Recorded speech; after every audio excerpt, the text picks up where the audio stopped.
기념해서 아마 다들 계란 벌써 먹으신 분들도 있으실 것이고 아직 계란을 못 받으신 분들도 있을 거예요. 그리고 또 어떤 분들은 교육부서에서 이제 부활을 기념해서 부활 찬양도 하고 학생들한테 부활에 대한 이야기도 가르치고 또 나누기도 했을 것이고, 또 어떤 분들은 성가대를 하기 때문에 부활절 칸타타를 했을 수도 있습니다. 그리고 이제 어김없이 부활절이 되면 목사님은 부활에 대한 설교를 하죠. 여러분, 그런데 이 부활주일이 여러분들한테 정말 기쁘십니까? 예수님의 부활이 나에게 정말 기쁜 일이고 기쁜 사건입니까?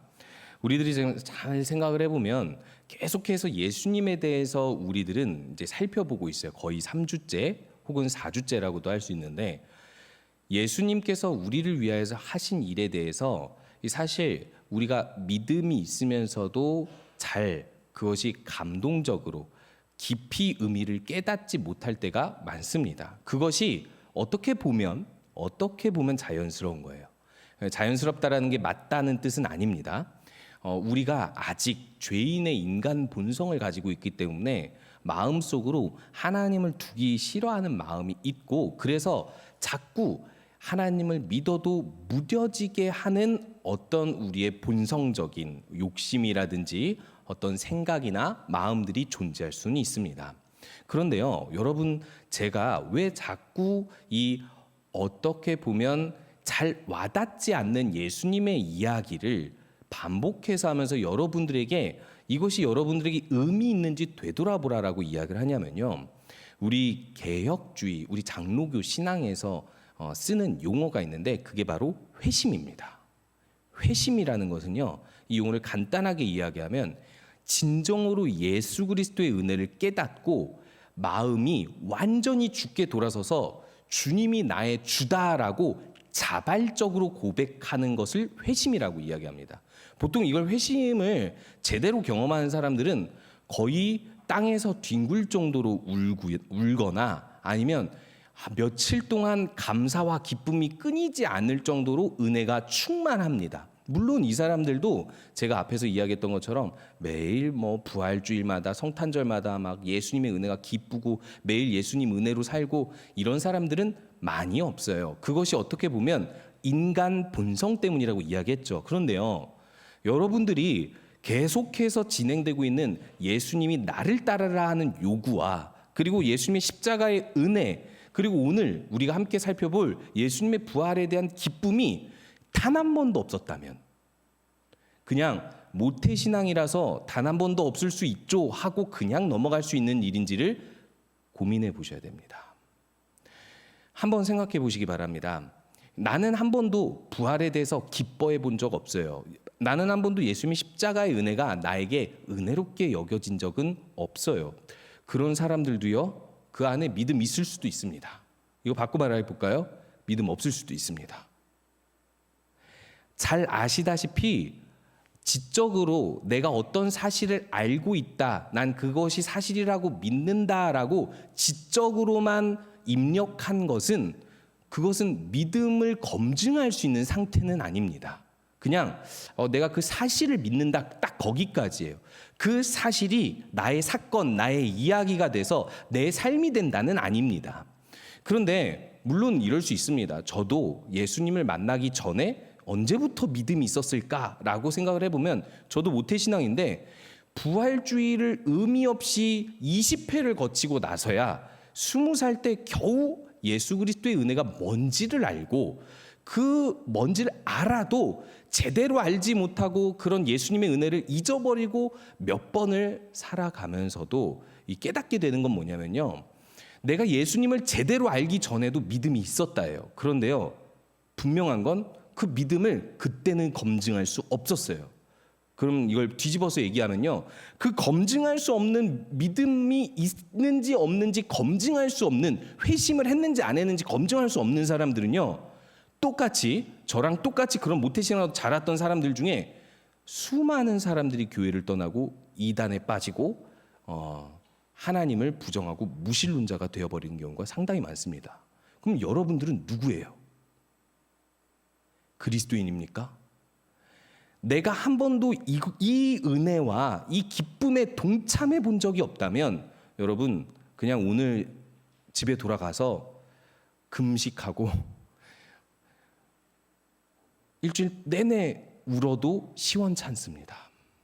제가 오늘 이야기하고자 하는 것은 그래서 무엇이냐면 부활에 대해서 여러분들이 단순히 예수님 부활하셨어, 신기하네, 역시 하나님의 아들이니까 부활하셨나 보다, 예수님의 부활이 나중에 내가 부활할 거래, 그럼 나중에 나한테 좋은 일이네, 나 죽을 때 대해서 좋겠네 라고 생각할 만한 그런 가벼운 사실이 아니라는 것을 받아들이고, 여러분들이 오늘 이 예수님의 부활에 대한 이야기를 마주할 때 이 부활의 이야기가 여러분들에게 여러분들의 인생에 아주 중요한 사건이 되기를 소원합니다.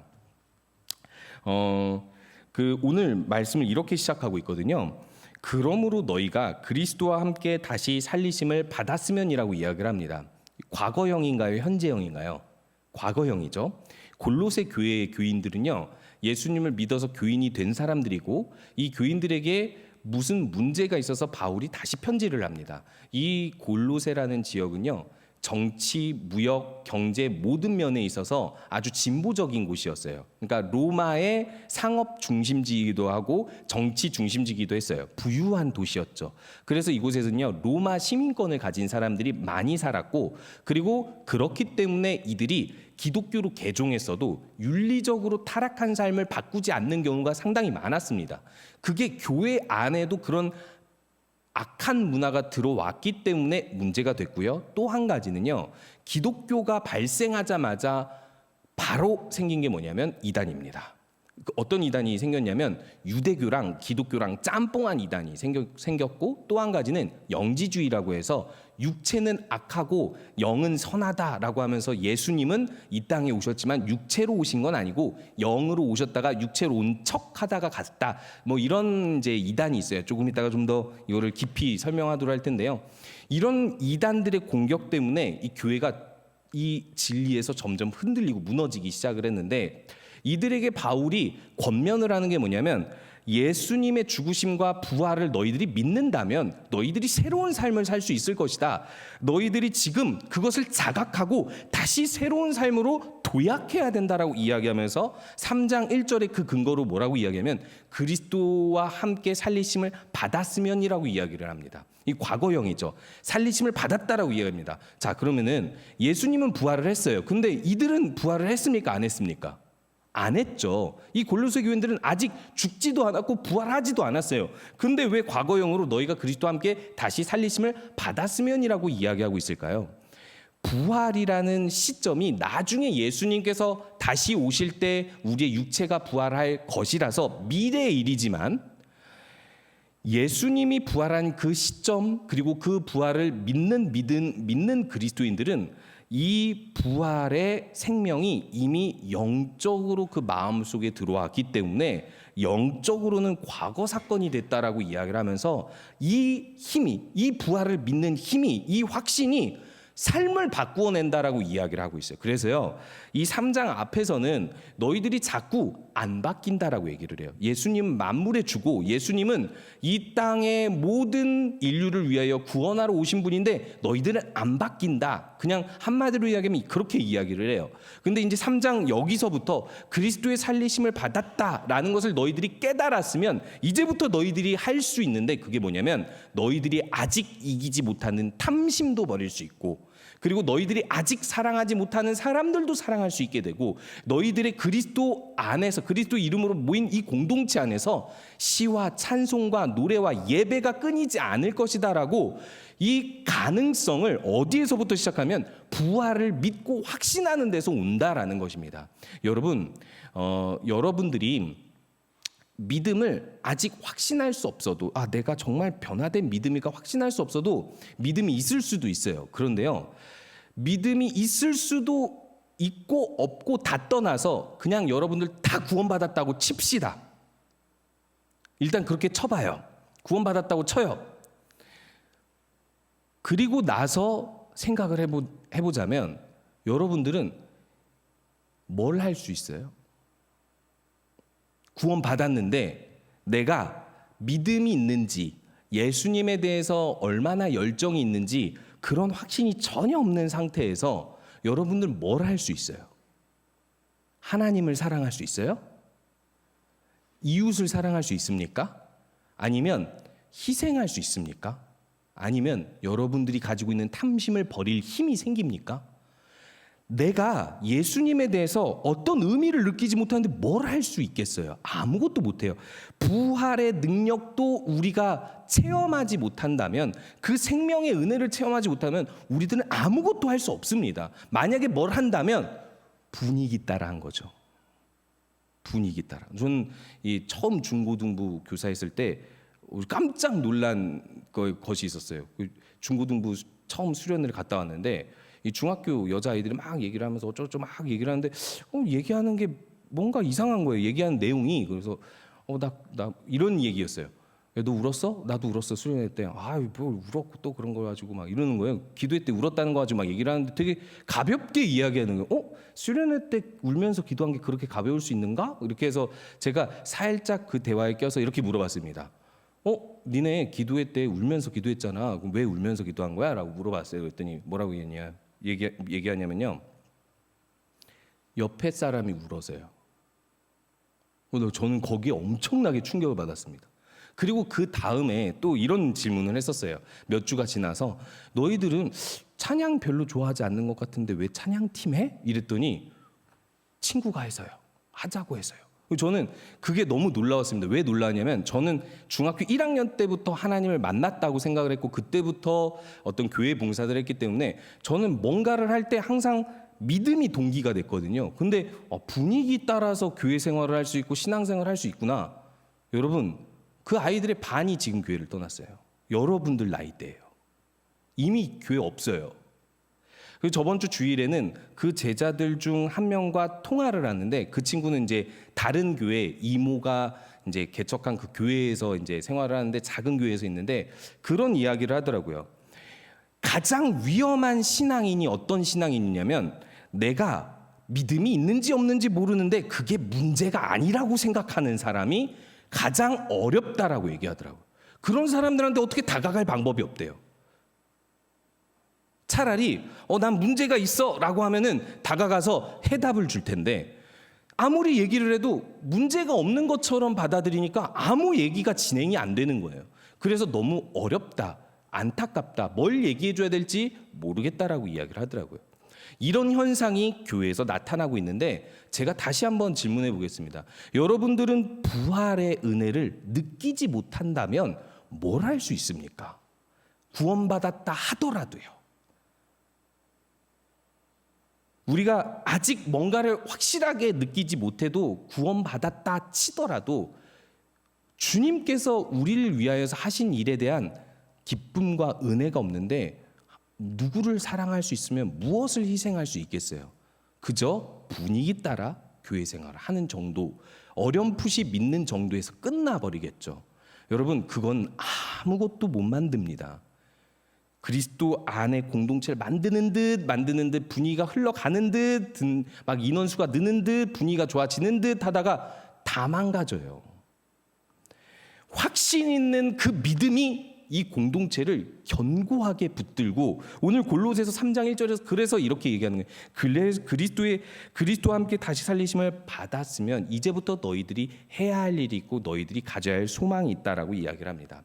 그래서 저는 여러분들한테 먼저 이 부활 이야기가 왜 여러분들한테 여러분들의 이야기인지를 설명하려고 합니다. 한번 이렇게 얘기해 볼게요. 여러분들 예수님에 대해서 너무 잘 알죠?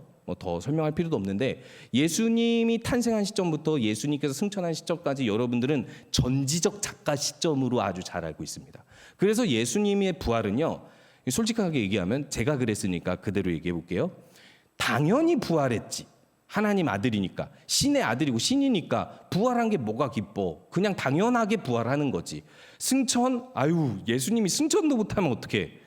하나님 아들인데 그분이 우리를 위해 희생하고 십자가에 못 박혀 돌아가신 건 은혜긴 은혜인데 마음으로 느끼는지는 모르겠지만 은혜긴 은혜인데 어찌됐든 부활이나 승천에 대해서는 하나님 우편에 앉아 계신다라는 것에 대해서는 너무나 당연해서 난 그 의미에 대해서 별로 못 느끼겠어라고 생각할지도 모릅니다. 그런데요, 여러분, 예수님께서 이 부활하신 것에 대해서 이 당시에는 상당히 충격적인 일이었습니다. 왜냐? 예수님을 봤던 사람들은 처음부터 예수님을 사람으로 봤기 때문에 그래요. 어느 날 갑자기 세례 요한에게 세례를 받았다 하는 랍비가 떠오릅니다. 그리고 세례 요한이 감옥에 갇히고 나서 그 사람의 활동이 활발해지는데 이런 소문이 떠돌아요. 세례 요한보다 대단하다. 대단한 가르침이 있다. 이 사람 상당히 뛰어나다. 혹시 우리가 기다렸던 그리스도일지도 모른다라는 소문이 퍼졌고 그 사람에게 고침받으러 나온 병자들마다 중풍병자면 일어서서 걷고 나병 환자면 그 자리에서 피부가 깨끗해지니까 사람들이 너무나도 신기한 거예요. 유명한 랍비들, 선지자들이 있었지만은 이렇게 즉각적으로 치료를 하는, 심지어는 말 한마디면 귀신을 내쫓는 사람은 처음이다. 그러면 이 사람이 진짜 그리스도인가 보다. 우리 함께 모여서 이 사람을 왕으로 삼자. 사람들이 그래서 예수님을 막 따라다니려고 했던 거예요. 예수님에 대해서 알려 한 게 아니라 예수님을 따라서 예수님을 통해서 어떤 이득을 얻고자 했었던 겁니다. 그런데요, 아니나 다를까 예수님께서 1년, 2년, 3년 지나고 나서 너무나도 신비로운 일들을 많이 그런 기적들을 행하니까 기대가 됐어요. 이제 이 사람이 우리의 왕이 되겠구나. 그리고 로마의 지배로부터 우리는 해방될 수 있겠구나라고 생각을 했는데 그런 기대가 부풀었는데 이 사람이 갑자기 이상한 행동을 하는 거예요. 예루살렘 성전에 들어가더니 성전에 있는 모든 상과 가축들을 다 뒤엎어서 내쫓은 다음에 종교 지도자들을 자극하고 바리새인이면 바리새인, 사두개인이면 사두개인 많은 학파들이랑 계속 논쟁을 벌여서 그들의 공격 대상이 돼버리는 거예요. 그리고 나서 갑자기 엉뚱한 소리를 하는 겁니다. 뭐라고 이야기를 하냐면 나는 저 종교 지도자들에 의해서 붙잡혀서 죽고 3일 만에 부활하게 될 거다라는 소문이 돌기 시작해요. 이 제자들에게만 말했던 이 소문이 어떻게 돌았는지는 모르겠지만 어쨌든 예수님이 돌아가시고 난 후에 이 소문을 듣고 예수님의 무덤을 경비병들이 지킬 정도로 이 소문은 상당히 왕성했던 것 같아요. 그런데요, 중요한 사실은 예수님이 십자가에 못 박힐 때 남은 사람 한 사람도 없었다는 사실입니다. 예수님이 십자가에 못 박히는 걸 보고 우리가 잘못 생각했나 보다. 하나님 아들이 아닌가 보다. 저 사람이 우리의 왕이 되어줄 줄 알았는데 저 사람은 죽지 않는 하나님의 아들인 줄 알았는데 이 사람은 그냥 영락없이 죽을 수밖에 없는 연약한 인간인가 보다. 우리가 죽어가는 과정을 다 지켜봤잖아. 피 흘리고 고통당하고 아무 말도 못하는 저런 어떻게 보면 우리가 기대했던 거와는 너무나도 다르게 쓸모없는 랍비 죽었어. 끝.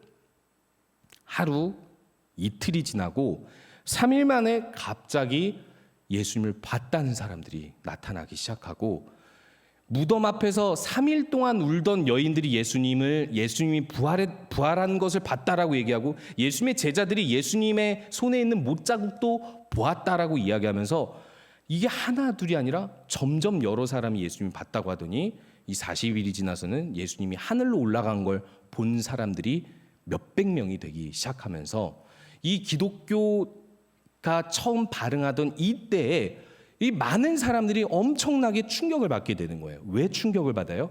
이제까지 단 한 번도 인간 중에 부활한 사람은 없었기 때문에 그래요.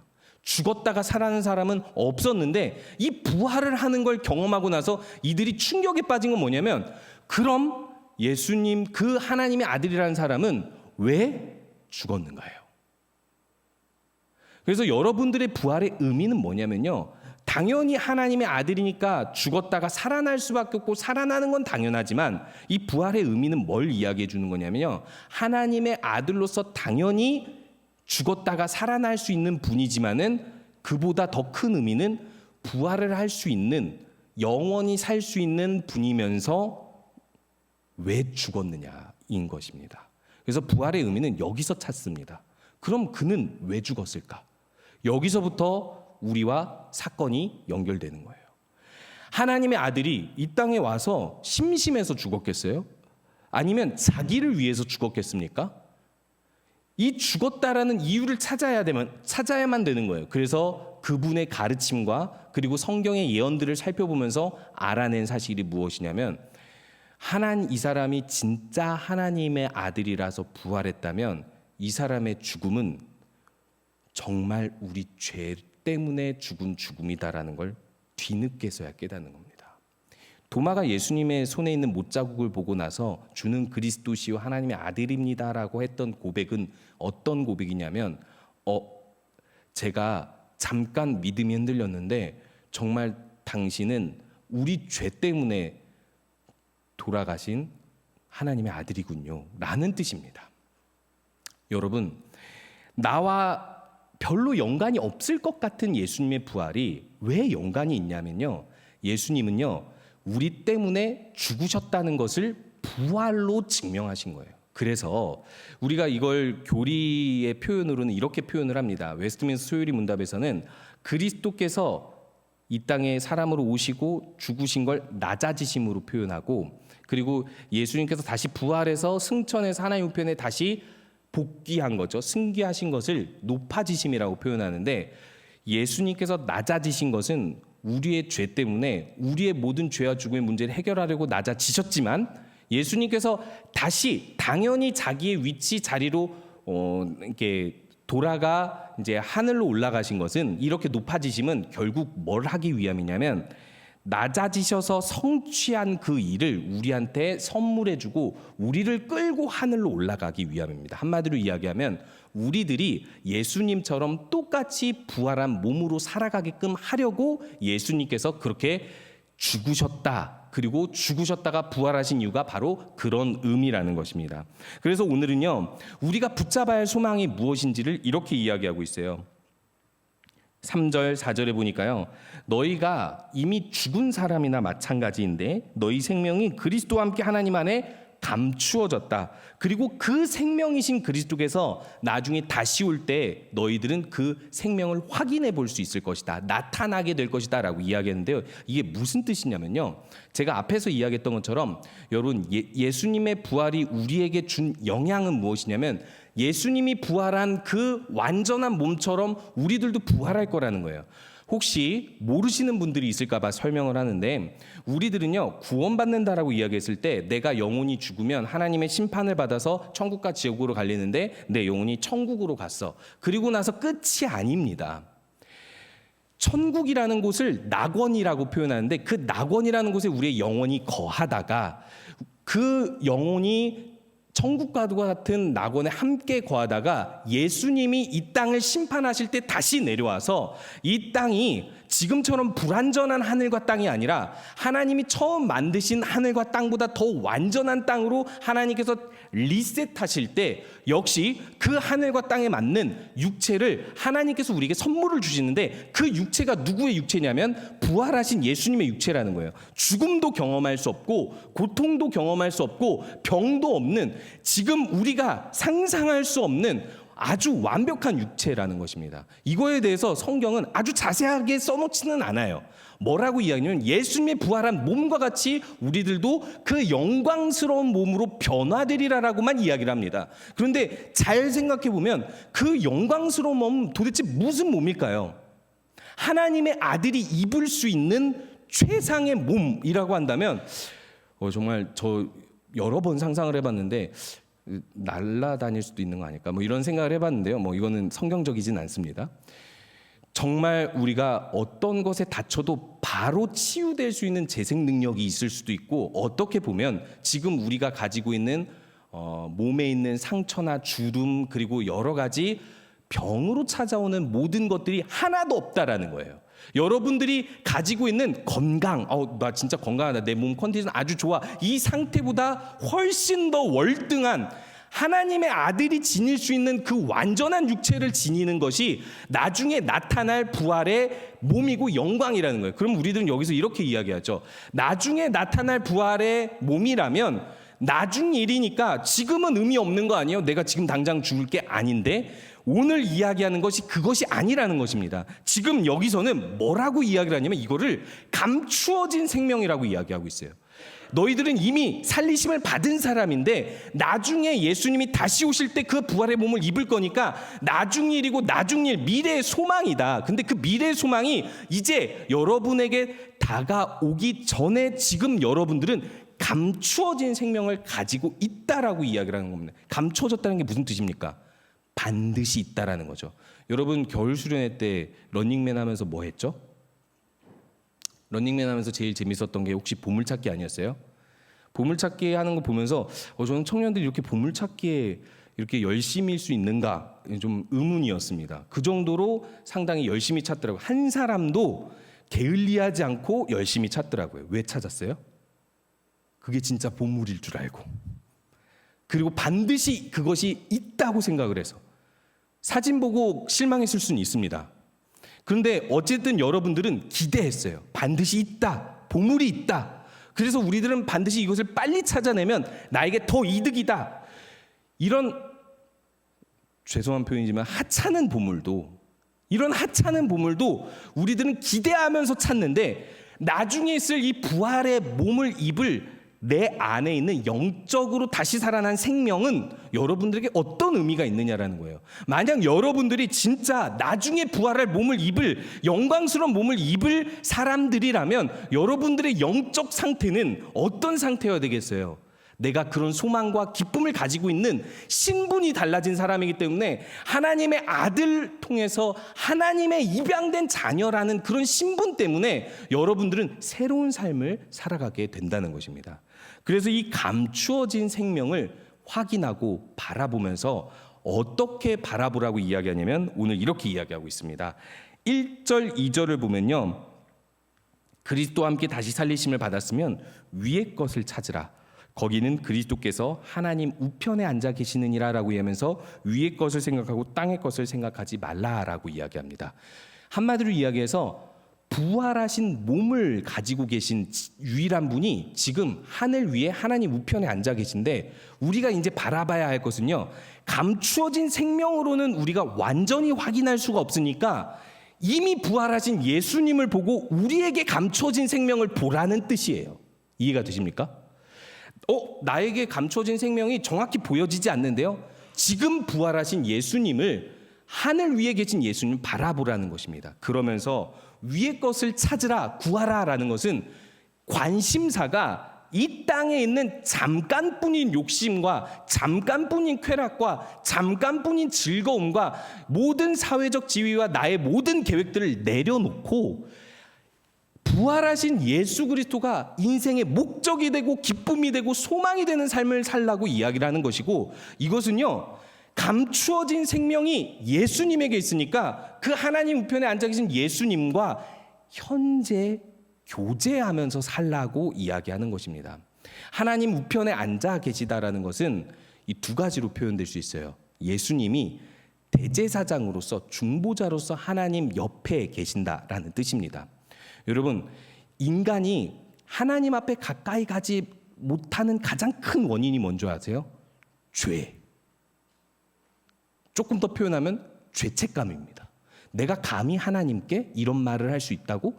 내가 감히 하나님께 나아갈 수 있을까? 하나님이 감히 나를 받아주실까? 네, 정확하게 얘기할게요. 예수님이 여러분들을 위해 죽으시지 않았으면 여러분들은 그 어떤 방법으로도 하나님께 나아갈 수 없고 하나님께서 받아주시지 않을 것입니다. 그리고요, 더 정확히 얘기해 볼게요.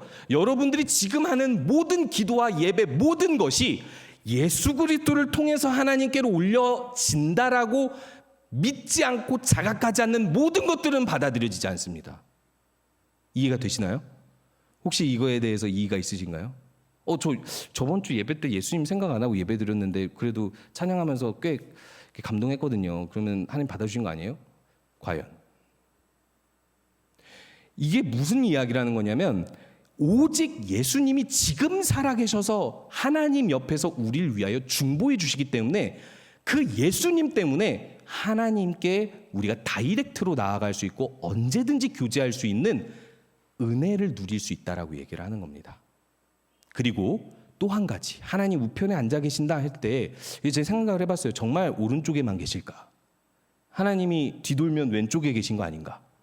그러면 이렇게 따라다니시나? 이렇게도 생각을 해봤는데, 그런 뜻이 아니라 이것은 신인동형론적 표현이라고 해서, 신을 설명하려면 인간의 문화를 가지고 설명해야 되니까 인간이 가지고 있는 어떤 생활 문화를 가지고 설명한 게 하나님 우편에 있는 보좌입니다. 이 보좌는 한마디로 얘기해서 세상을 다스리는 왕의 의자예요.